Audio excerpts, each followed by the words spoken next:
Там не имело значения наличие судимости или каких-то других препятствующих факторов для того, чтобы, ну, пусть даже не на законных основаниях, но на основании разрешения, которое поступило сверху, взять в руки оружие и выполнять какие-то функции, связанные с военной профессией.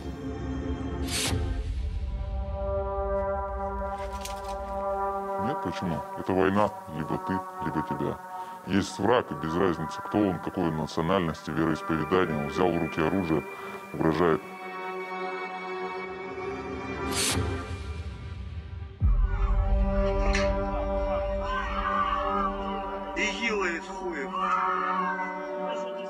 Вы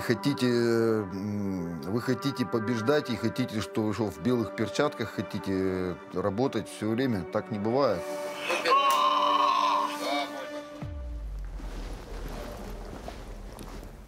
These three men are all ex-mercenaries from a private military company, the Wagner Group.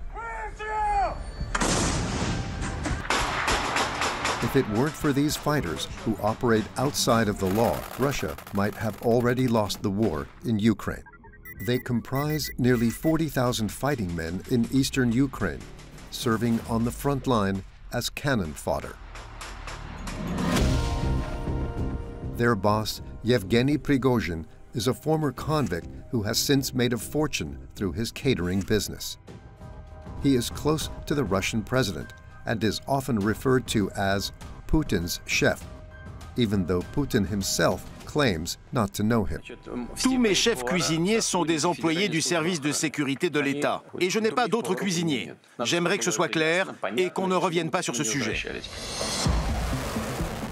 The Wagner Group was present in Syria from 2015 onwards, and their web extends into Africa, Libya, Sudan, Mali, and even Central Africa.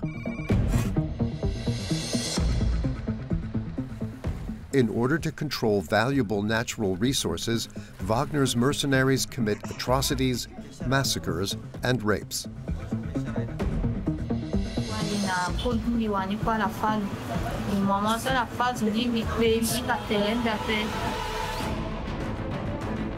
The Wagner Group is also a past master in the art of disinformation. Their propaganda targets the West.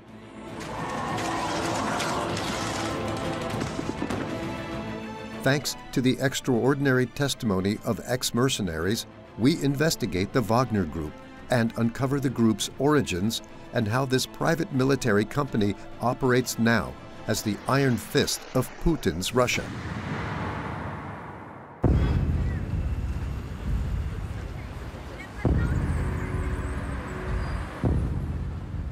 This man has just arrived in Paris. Moscow considers him to be a traitor and a deserter. Alexander is Russian. He served in the ranks of the Wagner Group for 3 years. Сейчас я нахожусь здесь, на территории безопасности во Франции. И я приложу все силы, чтобы разрушить режим Путина, преступный режим Путина, который... It is extremely rare to hear from a witness like Alexander. He is one of the very few to have been present from the very beginning of the militia. It all started in 2014 in the Donbass, a region in eastern Ukraine. Some people within the region who wanted closer ties with Russia set about seceding from Ukraine. War broke out, with fighting between the Ukrainian authorities and the separatists. Officially, Russia did not take part. But very soon, the separatists were joined by Russian nationalists. Like Alexander, they were persuaded by Kremlin propaganda and believed that the Russian-speaking population were at risk of genocide in Ukraine. Среди русских националистов прошел слух, что на Донбассе убивают русских за то, что они хотят говорить по-русски, хотят оставаться русскими, не хотят быть украинцами. Идея, в общем-то, сбережения русского народа. Alexander arrived in Luhansk, a town in the east of Ukraine, with 60 other volunteers. Russian separatists housed them and provided them with weapons. But secretly, the Kremlin was really calling the shots. Ils sont venus armés. On sait que leur armement provenait du ministère de la Défense russe. Et donc, leur but, c'était de prendre d'assaut des bâtiments de gouvernement. C'était un coup d'État, en fait, armé, qui était organisé de l'extérieur du pays. Ce ne sont pas des militaires, ce ne sont pas les agents du service de renseignement, ce sont quasiment des civils en uniforme. Et quelque part, on voit la politique russe se mettre en place avec des forces supplétives. With the support of these volunteers, Russia was able to invade its neighbor Ukraine without implicating itself in any official capacity, otherwise known as plausible deniability. Le déni de plausibilité, c'est le fait de pouvoir engager, on va dire, des capacités militaires russes tout en niant la responsabilité de l'État russe. Le point fort de 2014, c'est qu'on n'a jamais su réellement qui était engagé. Thanks to these phony soldiers, Vladimir Putin effectively annexed a significant portion of Ukraine's territory. 2 regions declared independence, a major victory for Putin. Donc quelque part, il a récupéré, si vous voulez, une espèce de... Je dirais, l'empire des tsars se reconstitue progressivement et quelque part, il a gagné. This secret weapon had shown itself to be so effective that the Ministry of Defense decided to restructure it in order to create a real military force. That was the beginning of the Wagner Group. It happened in the southwest of Russia, in the Krasnodar region at the Molkin military base. Alexander was ordered to go to Krasnodar in 2015, along with others who also volunteered in Donbass. По сути дела, когда я только прибыл, это было несколько больших брезентовых армейских. Люди, которые там люди находились, они звонили и вызывали тех военных, кого они знают из разных регионов России. Такое своего рода сарафанное радио. Прибывали, вот как-то так вот началось создание. Через знакомые вызывали знакомых.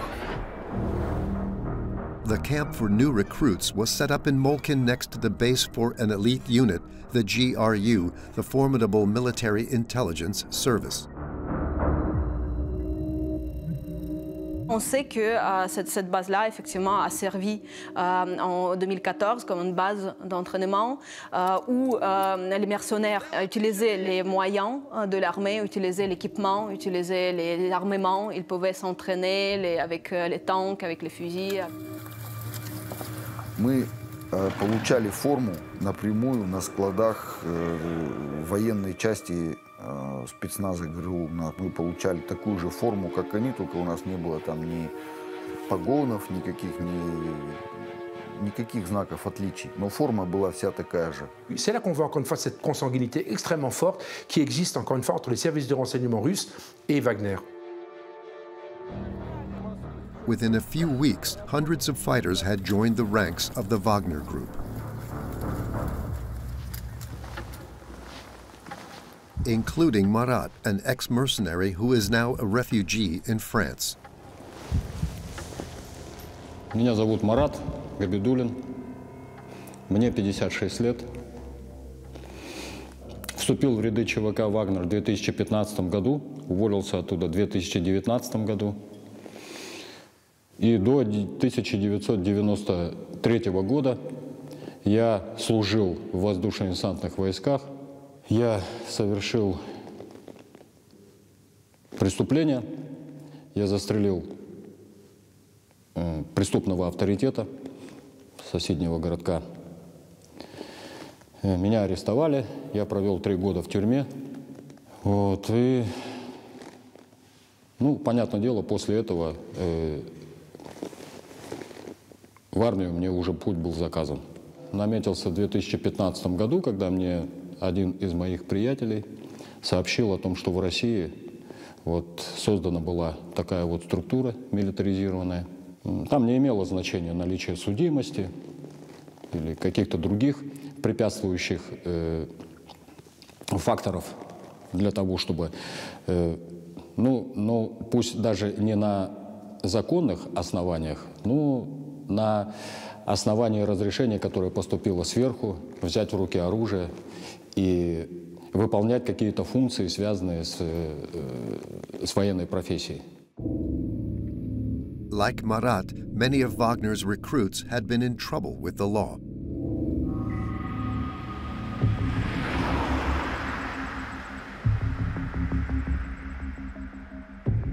We interviewed an ex-mercenary in Crimea, a region of Ukraine which has been occupied by Russia since 2014.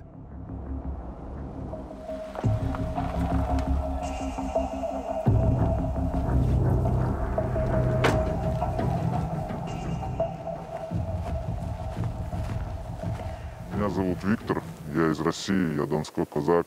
Я люблю свою страну и уже 10 лет борюсь за ее интересы. Я был на 3 войнах, воевал в составе группы Вагнера в спецназе в качестве добровольца. Like Alexander, Victor fought in 2014 as a volunteer alongside pro-Russian separatists in Donbass. Это моя мечта. Ни деньги, ни дорогой автомобиль, ни красивая женщина. Служба, форма, оружие и со всеми вместе. То есть это для меня такие вот определенные ориентиры, идеалы в жизни. Victor committed himself to the Wagner group because of his nationalist beliefs. He also went to the base at Malkin. Меня, собственно говоря, позвонил человек, мы с ним договорились о встрече. Он сказал мне там пакет документов, которые надо с собой было иметь, военный билет, паспорт и заграничный паспорт. 3 документа, там же и приехал в Краснодарский край, на базе прошел медицинские анализы, тесты на наркотики, меня проверили на детекторе лжи, и все, собственно. The Military Intelligence Unit, the GRU, chose one of their own to lead this company of hundreds of lawless fighters. A fighter with a sinister reputation, this man would make Wagner into a legend. Всегда у нас был шеф Дмитрий Уткин, это Вагнер. Utkine, en fait, c'est la brute de service, mais c'est une brute opérationnelle. Il vient du GRU, qui est au 2e bataillon, il est connu, c'est un grand gaillard, il fait 1m90, c'est vraiment une brute. Et c'est l'homme capable, si vous voulez, de créer tout ça. C'est l'élément de liaison qui est entre le GRU et Wagner. Уткин, вне всякого сомнения, конечно, специалист, профессионал, с богатым очень опытом, военным, боевым опытом. Dmitry Utkin is a ghost. This is one of the few photos of him, a selfie showing off his tattoos. This is the insignia of an SS officer, the infamous Nazi unit. His call sign, Wagner, refers to Adolf Hitler's favorite composer. Dmitry Utkin est connu pour être admirateur des nazis, en fait, du Troisième Reich comme système. Donc les idées qui le motivaient dès le début, c'était les idées ultranationalistes, donc contrôler tout l'espace autour de la Russie. Я бы сказал, он за белую расу. Стал бы куклус-клановцем, если бы у него такая возможность была. Alexander, who worked with him for many years, remembers him as a leader who was both respected and feared by his men. Настоящий командир, такой настоящий боец, он не боялся смерти. Несмотря на то, что он хороший человек, его называли мясником за глаза солдаты, потому что он часто отправлял солдат на верную гибель, да. Он мне один раз говорил: я знаю, что меня мясником называют, но мне пофиг, я задачи выполняю. Dmitry Utkin perfectly fulfills all of his responsibilities, but in reality, he is nothing more than an enforcer. The real head of the Wagner Group is much more discreet, but also much more powerful. He's a businessman and a close associate of Vladimir Putin, Yevgeny Prigozhin. He grew up in St. Petersburg in a poor area. By the end of his teens, he had turned to crime. Потому что господин Пригожин увлекся мелким криминалом, отбывание наказания, вернулся в Петербург, опять хулиганил, грабил, воровал, совершал прочие мерзости. Достаточно низкого такого пошиба, хотя и гнусненькие. И отправился в результате в места заключения. Надо вспомнить, опять, ну, там срок около 10 лет, и, по-моему, из них 8 он отбыл. He was released from prison in 1990, just as the Soviet Union was breaking up. Yevgeny Prigozhin took advantage of the economic chaos and started a business, with no small success. Et là, le gars, comme c'est un travailleur, c'est un homme plutôt pragmatique, extrêmement précis, et qui est vraiment un bosseur, qui a plutôt un sens du terrain qui est plutôt développé. Et là, il se dit, qu'est-ce que je peux faire? Il ouvre un restaurant qui marche. L'effondrement de l'Union soviétique lui a donné la liberté. Et c'est dans les années 90 qu'il a commencé de monter des différents projets de business dans lesquels il a beaucoup réussi. And it was in one of those restaurants that Prigozhin first met Vladimir Putin. Les premières traces qu'on a sont des photographies issues de la presse, prises dans un des restaurants de Yevgeny Prigozhin qui était prisé de Vladimir Poutine, où d'ailleurs le président Poutine a emmené dîner George Bush, Jacques Chirac et d'autres chefs d'État. C'est à ce moment-là qu'on voit apparaître Prigozhin vraiment aux côtés du chef de l'État. Thanks to his close relationship with the Russian president, Prigozhin became immensely rich. C'est quelqu'un qui s'est immiscé au plus haut sommet de l'État et qui, depuis des années, bâtit patiemment son empire. Prigozhin, c'est un homme d'affaires. C'est un homme d'action, mais c'est un homme d'affaires. Donc il construit quelque chose. Il entreprend, c'est un entrepreneur. In the 2000s, Prigozhin won the contracts to supply military rations to the army and to provide school meals in Moscow.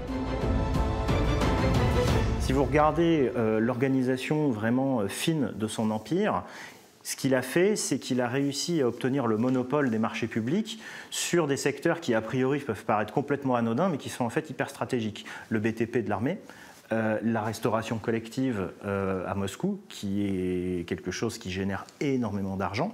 Et donc on a cette espèce d'empire un petit peu horizontal, mais en fait tout est lié parce que c'est vraiment géré comme une organisation criminelle.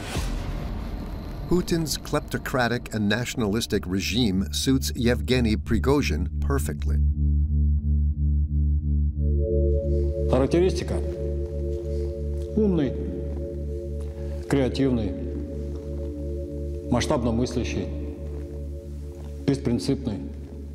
Человек, полностью убежденный в том, что его установка патриотизма, она правильная.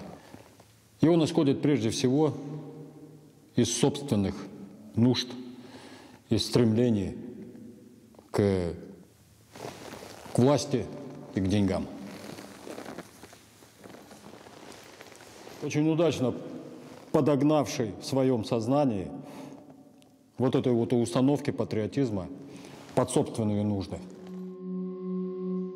Amassing a fortune while serving Russia's interests, Prigozhin followed this same business model for the Wagner Group. A business model which really came into its own in the Middle East. In Syria, a civil war was raging between dictator Bashar al-Assad, rebel groups, and Islamist militias. Vladimir Putin decided to support his old ally. L'enjeu, il était double. L'enjeu, c'était déjà de mettre en scène le retour de la Russie comme puissance globale, capable de se projeter loin de chez elle, etc. Et l'autre enjeu, c'était de présenter la Russie comme une puissance qui est capable de dire aux Occidentaux, là, non, Bachar, quoi que vous en pensiez, est le dirigeant légitime et souverain de la Syrie. On the 30th of September 2015, Putin deployed Russian troops in Syria, including Russian fighter planes. But Putin also called upon Prigozhin's secret army. L'État russe, ça reste quand même fondamentalement ce qu'on appelle une puissance pauvre. C'est-à-dire que la Russie n'a pas les moyens de ses ambitions. Et donc, il y a aussi un besoin de déléguer une partie des activités régaliennes à des gens plus ou moins recommandables. About 1,500 Wagner Group mercenaries were deployed there. They were under the command of the Ministry of Defense. Wagner est une unité d'infanterie qui est formée, préparée, équipée, alimentée, évacuée, protégée par l'armée russe. C'est une entité de l'armée russe, c'est ça le paradoxe de Wagner. C'est une excroissance, c'est pas du tout une force autonome. Et donc ils agissent en font comme une force d'infanterie. The Russian Ministry of Defense entrusts its most dangerous missions to Prigozhin's men. On sait qu'il y a une certaine répartition de tâches entre eux. Par exemple, tout ce qui est lié avec l'aviation, c'est toujours confié à l'armée russe professionnelle. Parce que former un pilote, ça prend du temps, il faut être vraiment professionnel. Tout ce qui était les attaques sur le terrain, les assauts, c'était plus effectué par les groupes de Wagner. L'armée russe se montrait plutôt comme inefficace, faible et même pas motivée, parce que c'était quand même assez dangereux de contrer les groupes terroristes ou les groupes armés de l'opposition à Bachar al-Assad. Victor, the mercenary we spoke to in Crimea, was deployed in Syria. Officially, he was employed as an electrician by a construction company. Еще что-то, то есть, это было в качестве легенды. Вот. А в целом у меня должность, я наводчик артиллерии и авиации. То есть в группе разведки даем координаты, вычисляем, наводим. Это была оплачиваемая работа? Насколько хорошо оплачиваемая? Достаточно неплохо, 250 тысяч рублей в месяц. Вот. Плюс всякие компенсации за ранения, выполнение каких-либо определенных задач. By using these irregular soldiers, the Kremlin can hide the scale of its military losses. Le fait de dissimuler Wagner derrière les opérations a cet avantage-là, effectivement, c'est que le décès d'un mercenaire, entre guillemets, n'est pas celui d'un soldat. Donc les opinions publiques le prennent plutôt bien. Murat's brigade were tasked with attacking jihadist hideouts. He took part in the battle for Palmyra in 2016. И вынудили всю группировку игиловскую поспешно оставить территорию города. Значит, вооруженные силы, они бы просто-напросто не смогли бы захватить Пальмиру, если бы ЧВК «Вагнер» не обеспечила продвижение.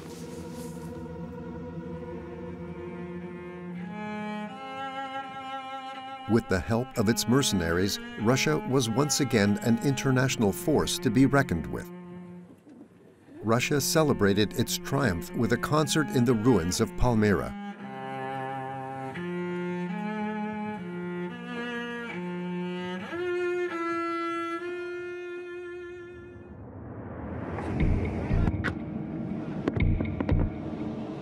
But the Wagner Group's role in Syria was no longer purely military. Prigozhin turned the organization into a formidable money-making machine.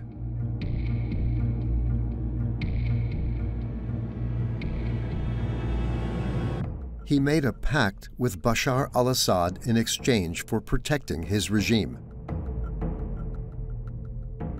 Il a négocié déjà avec l'État syrien des participations dans les puits de pétrole et il récupère déjà 25% de la marge des puits de pétrole.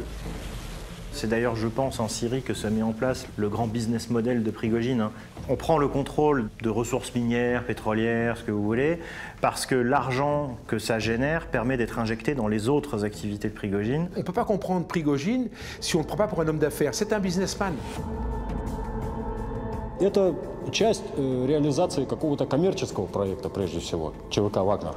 Это такая вот силовая структура, которая предназначена для того, чтобы обеспечить реализацию всех этих проектов. Сначала идут наемники, потом идут гражданские специалисты, которые начинают разработку. Syrian oil revenue flows into a company owned by Prigozhin, ENDEVR. It is one of the many subsidiary companies from his sprawling empire. More than 400 companies, all linked to one parent company. Donc en fait, il a une holding qui s'appelle Concorde et qui est à Saint-Pétersbourg. Cette structure, elle a une qui s'appelle Concorde Management. Elle a une première filiale qui s'appelle Concorde Catherine. C'est la structure qui fait tout ce qui est alimentation, restaurant, etc. En dessous de cette structure, donc de cette holding, vous avez des filiales. C'est comme une entreprise normale. Prigozhin's empire also includes companies which specialize in extracting natural resources in hotels, construction, and media.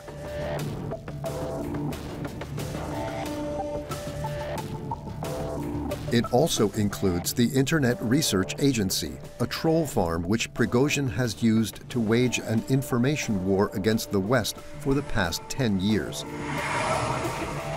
Among other things, the FBI accused the agency of influencing the 2016 U.S. election through fake social media accounts. L'intervention des fermatrolls de Prigozhin ont transformé la trajectoire des votes. Et que quelque part, si Trump a été élu, c'est parce que l'opinion publique américaine a été travaillée au corps par cette structure de désinformation. The Internet Research Agency is also suspected of having interfered in the UK's Brexit campaign, as well as in the 2017 French election. Hidden behind hundreds of shell companies, Prigozhin appeared to be a discreet businessman. He operates in the shadows. But one event changed that and propelled him to the forefront of the Russian political scene.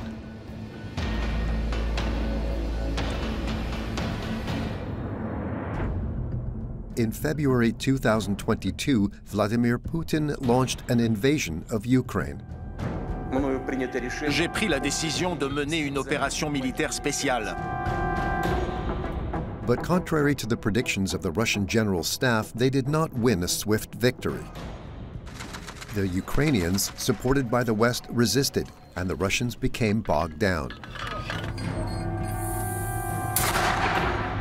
Vous regardez au tout début de l'invasion de l'Ukraine par la Russie, il était très peu question de Wagner, il était très peu question de mercenaires sur le front parce qu'on pensait que l'invasion de l'Ukraine se serait pliée en quelques semaines.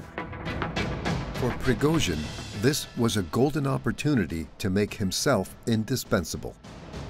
Et là, je pense que Prigozhin, dans une espèce d'instinct guerrier, si vous voulez, sûr de ses hommes, a proposé à Poutine d'intervenir et éventuellement d'arrêter les Ukrainiens et de relancer l'offensive.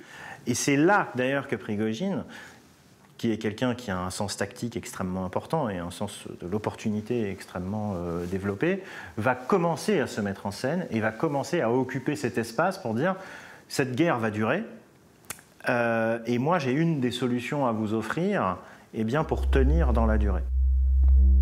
Prigozhin's solution was found inside Russian prisons. On the 14th of September, the businessman, who had always denied being the head of Wagner Group, came out in front of the cameras.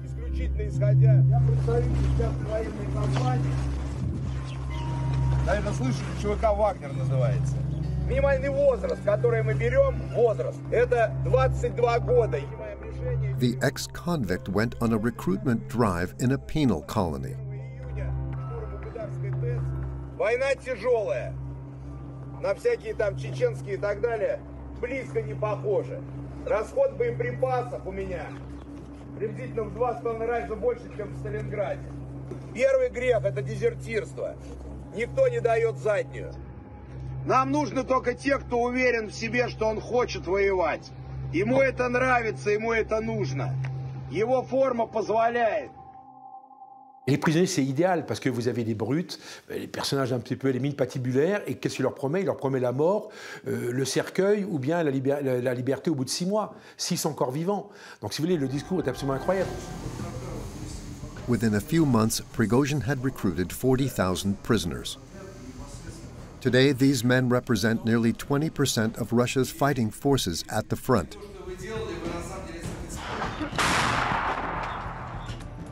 They are on the front lines, sent out to attack Ukrainian forces and forbidden to retreat. Les mercenaires de Wagner vont au contact, vont au combat, parfois de manière extrêmement désespérée. C'est un vrai carnage. On ne connaît pas le nombre de morts qu'il y a eu, mais les pertes humaines, ou l'attrition de Wagner a été absolument colossale, quasiment 80% des effectifs. Through his use of cannon fodder, Prigozhin achieved a number of victories. Le groupe de Wagner est devenu indispensable et c'est ce groupe militaire qui a apporté plus de résultats sur le front, sur le terrain à Poutine. In January, Prigozhin and his men took back the city of Soledar from the Ukrainians. It was a purely symbolic victory, but it allowed Prigozhin to take center stage. Приехал сюда, чтобы вручить медали парням, которые брали Солидар. Вот этот вот человек командовал.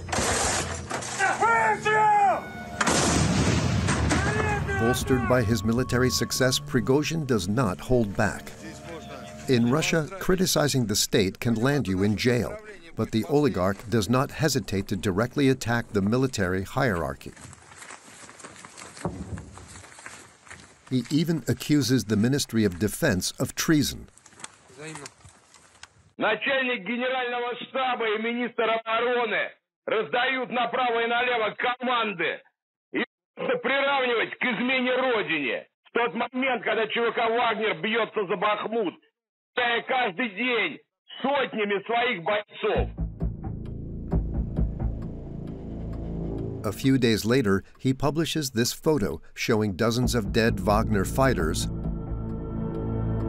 and he once again attacks the Minister of Defense because he considers them to be responsible for these losses. Il y a une rivalité entre le ministère de la Défense et Yevgeny Prigozhin qui existe depuis longtemps. Hein. On en parle depuis quelques mois, notamment à cause du front ukrainien et des rivalités Shoigu-Prigozhin, mais en fait c'est quelque chose qui est plus ancien. This rivalry between Prigozhin and Sergei Shoigu, the Minister of Defense, started during the Russian intervention in Syria. In February 2018, mercenaries, including Marat Gabidulin, were ordered to retake the oil fields at Deir el-Zor. The American army spotted the group of suspicious-looking men.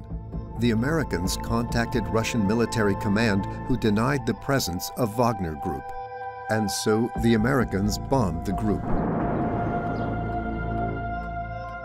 Американцы ударили сначала по крыловым, ну, по подразделениям второго эшелона, по штабам, по складам, по позициям артиллерии. Когда у нас тыл весь горел, принялись за нас. У меня было свое...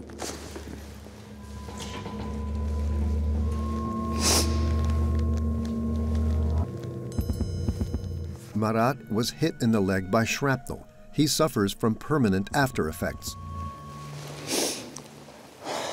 Еще давно не было. У меня швы иногда. In total, 100 mercenaries were killed, including 23 of Marat's own men. He sees it as a betrayal by the Ministry of Defense. Там вот яркий пример того, что действительно к нам отношение действительно как к пушечному мясу. Меня это очень сильно возмутило. Ну и что я наемник? Ну и что я добровольно пришел?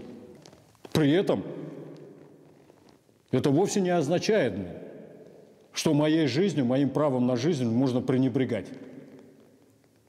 C'est quelque chose qui a été extrêmement mal perçu par les membres de Wagner parce que ça confirmait effectivement qu'il n'était que chair à canon pour le ministère de la Défense russe et pour l'armée russe.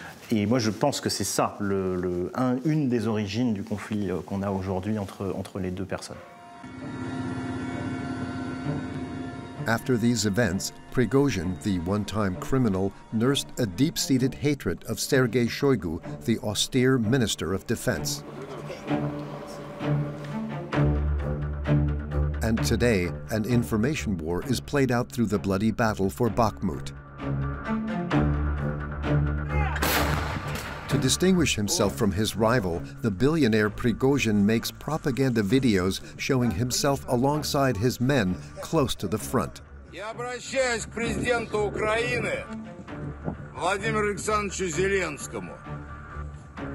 Уважаемый Владимир Александрович, подразделения ЧВК «Вагнер» практически окружили Бахмут. L'homme est au combat, l'homme est casqué, l'homme a des gilets pare-balles. L'homme, si vous voulez, s'engage. L'homme est en première ligne. Et ça, c'est un discours qui porte. C'est vrai que le problème de Poutine ou de Shoigu, c'est qu'on les voit moins souvent au front. And his direct way of talking is becoming more and more popular in Russia.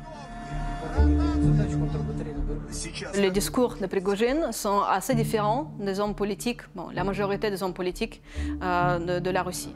Il a un phrasé, il utilise des termes et il a une diction qui est vraiment celle d'un petit bandit des rues de Saint-Pétersbourg. Но для того, чтобы воевать, не нужно быть суперменом, нужно иметь, кроме хорошей формы подготовки, необходимо иметь яйца. Bien sûr, c'est beaucoup plus vulgaire, c'est beaucoup plus dur, c'est beaucoup plus grossier, avec vraiment des insultes permanentes envers ses adversaires.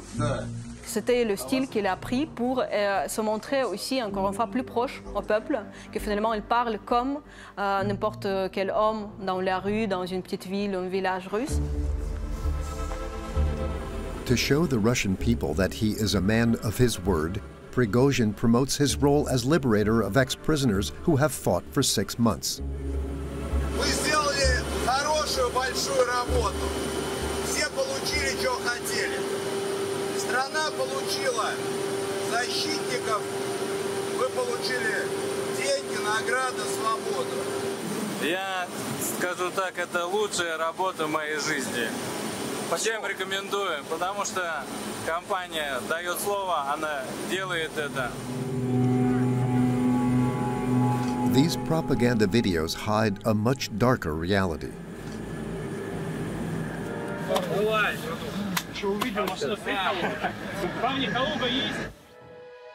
More than 30,000 men from the Wagner group have been wounded or killed in combat since the beginning of the war.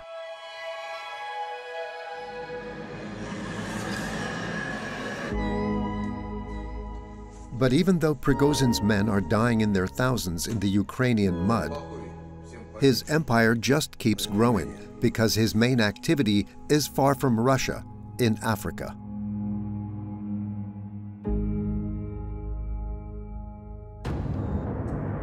Wagner's mercenaries have been spotted in Libya, in Sudan, in Mali, and also in the Central African Republic.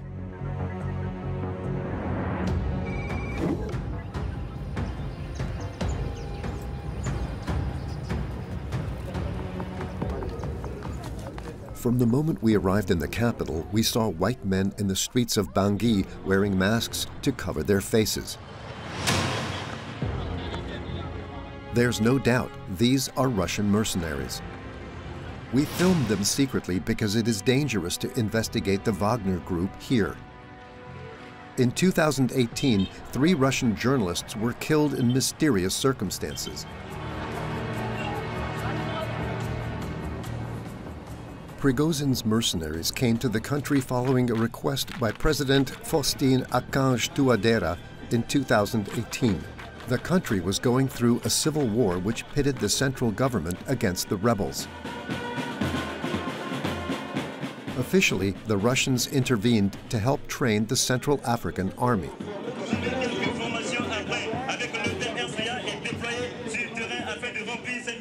In reality, the mercenaries are tasked with protecting the president and fighting the rebels.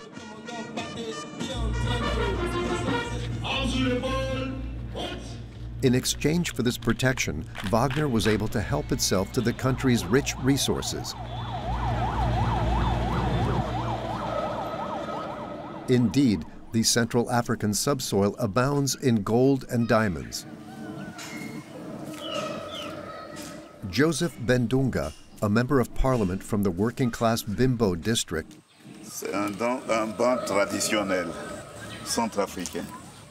is one of the few voices speaking out against the mercenaries' stranglehold on the country.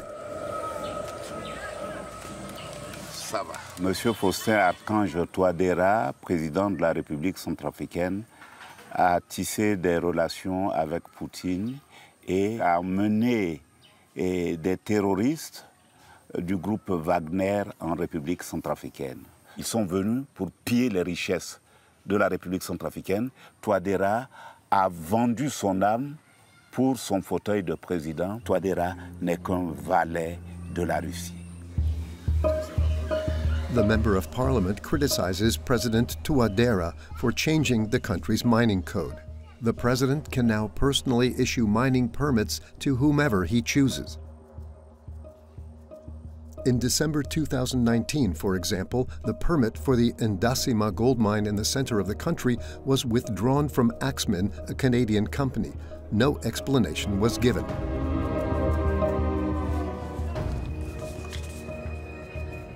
Boubacar Sidibé was the operations manager. Du jour au lendemain, on voit qu'il y a eu un appel d'offres international sur le projet. Et on a dit que mais on n'a pas compris. Et la société qui a acquis le permis, qu'on appelle société Midas Resources, cette société a été créée le 12 novembre 2019.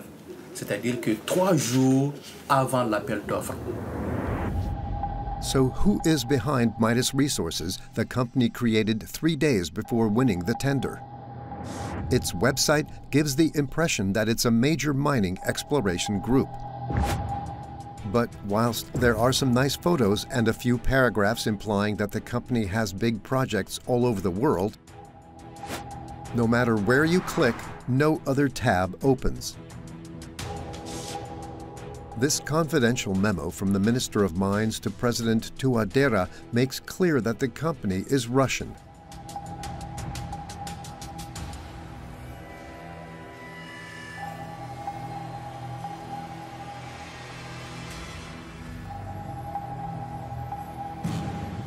According to Boubacar Sidibé, the Ndasima deposit is worth around 150 million euros per year. Ce que j'ai appris, c'est pas moins de 2 à 3 tonnes par an, par estimation. Vu le prix de l'or aujourd'hui, c'est vraiment beaucoup de choses qu'ils gagnent. But the Russians aren't just getting their hands on industrial gold deposits. They are also seizing artisanal mines. And they don't hesitate to massacre civilians to achieve their ends. All over the Central African Republic, raids and looting are on the increase.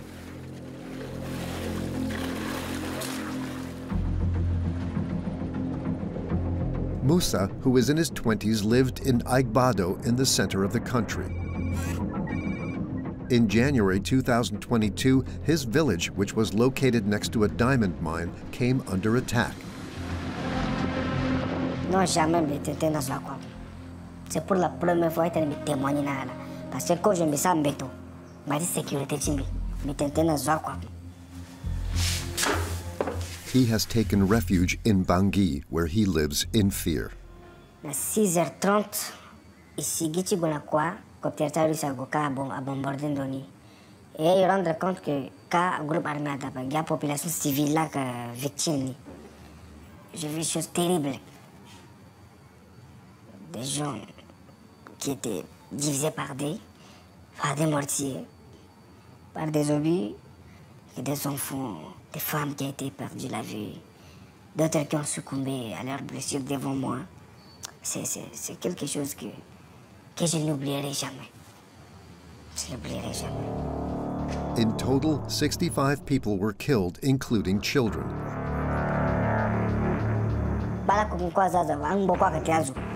Yak alusa desang bat gazu gingo awar ma population abattre gima donc vraiment situation là difficile à ça si na 2 jours 2 jours c'est vivre ça il vivre des difficultés ko ba ka dapa et puis na angoisse peur partout.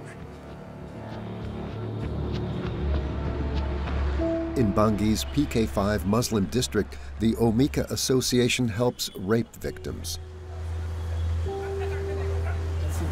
Malik is its founder.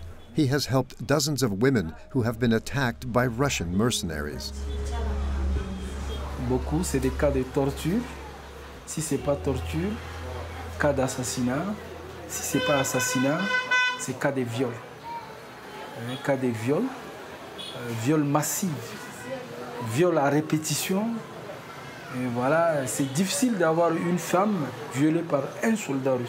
C'est-à-dire, beaucoup les cas qu'on documente, si ce n'est pas beaucoup, c'est-à-dire 3 soldats, 4, 6, parfois 16 personnes. Vous voyez des cas comme ça, on n'a jamais subi en République centrafricaine. The statements that have been collected all describe similar horrific events.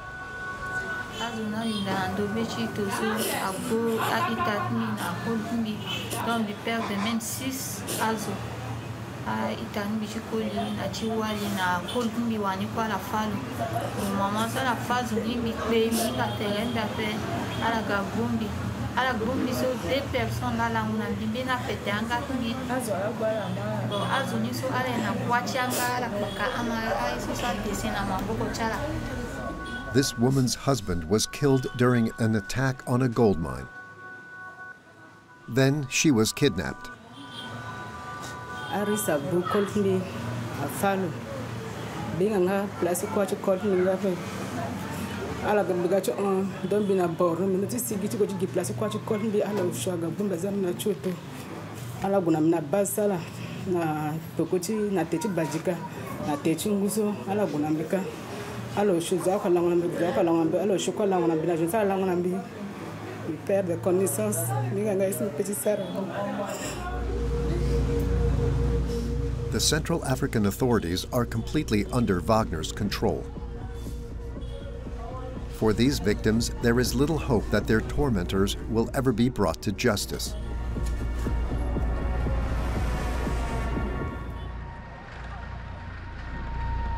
In the Central African Republic, in Mali, and in Ukraine, there are increasing accusations of mass killings, torture, and rape committed by mercenaries from the private military company. The first atrocity was documented in 2017 in Syria. In this video, 4 mercenaries are torturing a Syrian man, Mohammed al-Abdullah. He was a soldier who was forcibly conscripted into Bashar al-Assad's army and who tried to flee. The militiamen beat the deserter with a sledgehammer.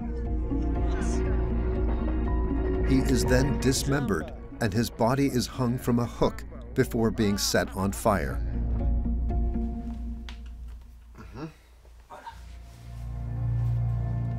We showed this video to Alexander, the former Russian mercenary.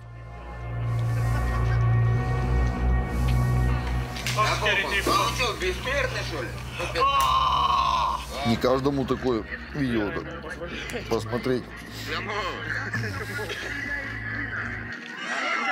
Детям до 25.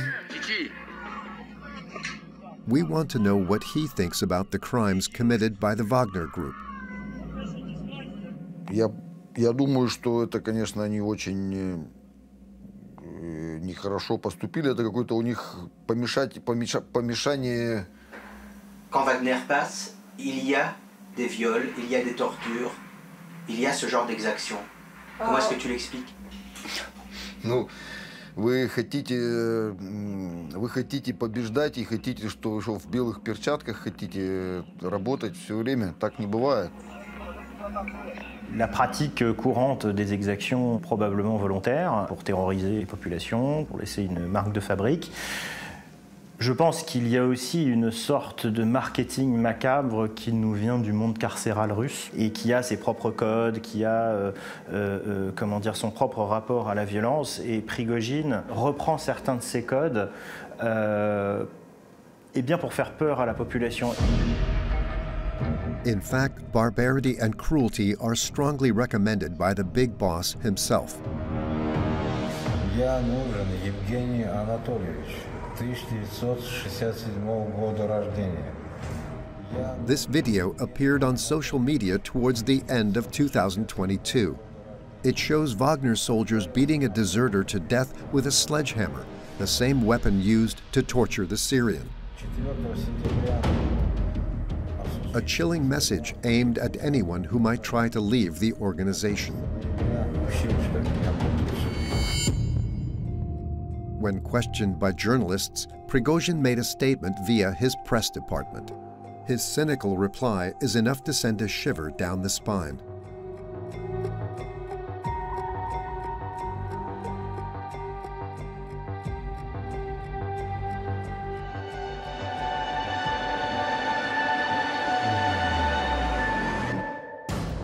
In January, the boss of the mercenaries went even further in his provocation. In Molkin, at Wagner's training camp, he gave the militia instructors a present.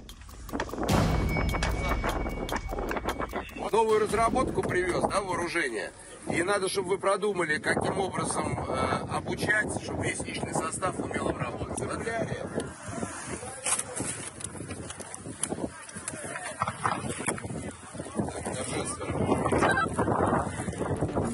С Новым годом!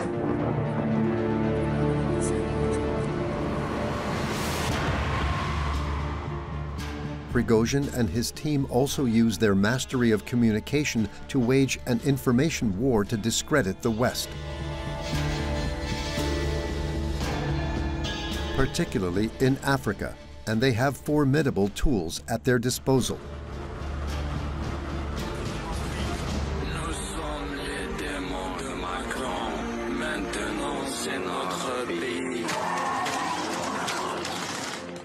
There's something for everyone, like these cartoons which are spread by social media.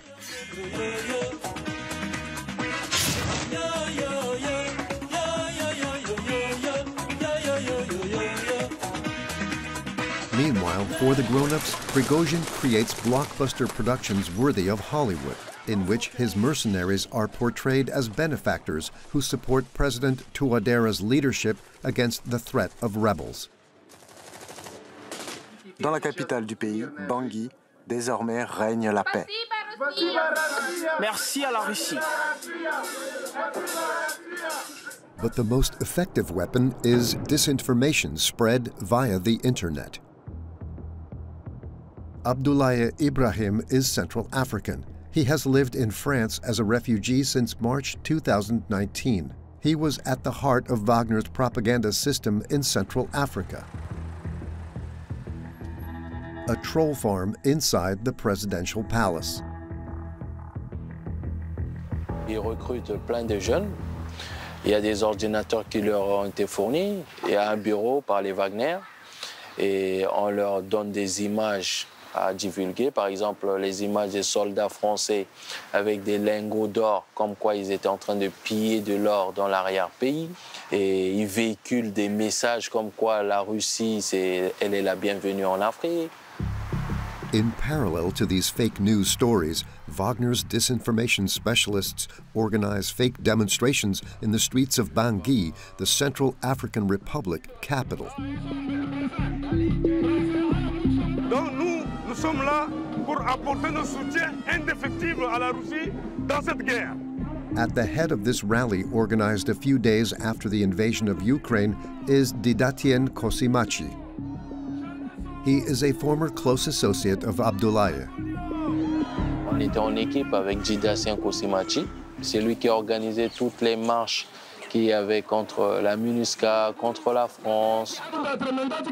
Tous ces gens, on les paye pour venir faire ces manifestations. Tous ces drapeaux, tous ces t-shirts, tous ces casquettes ont été payés par les Wagner. Each participant is paid 2 or 3 euros. These fake demonstrations are then reported and broadcast on Ria Fan, a news channel belonging to Prigozhin.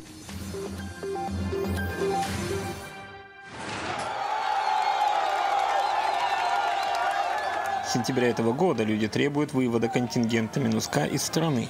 Они недовольны, что миротворцы, чьей целью является... En se greffant au sentiment anticolonial, anti-impérialiste, Wagner vient amplifier un certain nombre de phénomènes qui lui préexistaient. Pour de très petits investissements, on parle de quelques dizaines de milliers d'euros, ce genre de choses, vous avez un effet géopolitique qui est majeur. After successfully undermining French influence in the Central African Republic, Prigozhin and his mercenaries went on to attack another country which has long-standing links to France. One of its former colonies, Mali. The French army have been deployed there to fight terrorism since 2013. The Russian militia arrived in Mali at the end of 2021, and they do not hesitate to target France directly. En fait, Prigozhin surfe sur une espèce de rejet global du colonisateur, qui sont les Français, et quelque part, les Russes se sont dit, on va prendre la place des Français, bien évidemment. In April 2022, a recently created account on Twitter accused French soldiers of a massacre in Gossi.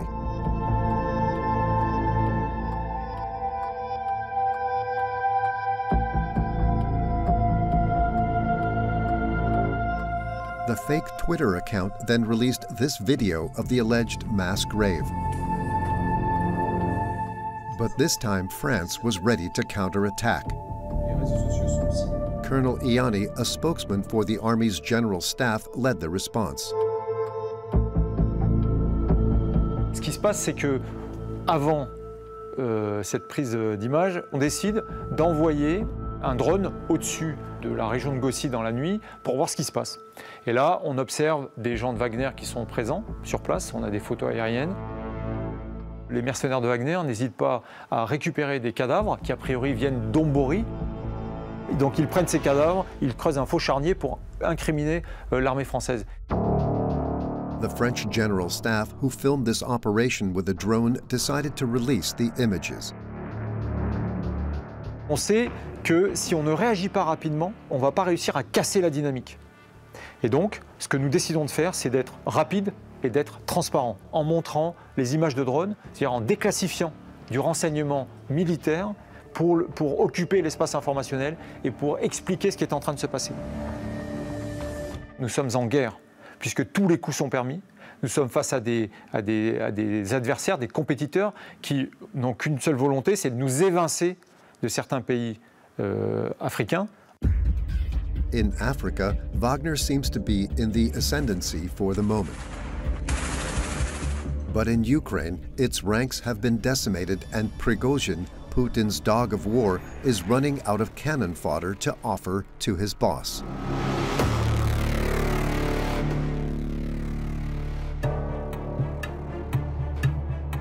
Le système Prigozhin ne pouvant exister que dans le système Poutine, ce système corrompu, il se nourrit de ça. Je suis assez dubitatif sur le fait qu'il pourrait survivre à Vladimir Poutine. Le fait que Poutine puisse perdre la guerre, pour lui, c'est très déstabilisant. Si Poutine est arrêté et part au tribunal international, évidemment, il sera accompagné de Prigozhin. Donc leurs destins sont liés, ils ne peuvent plus se séparer. The outcome of the war might well decide the fate of both men.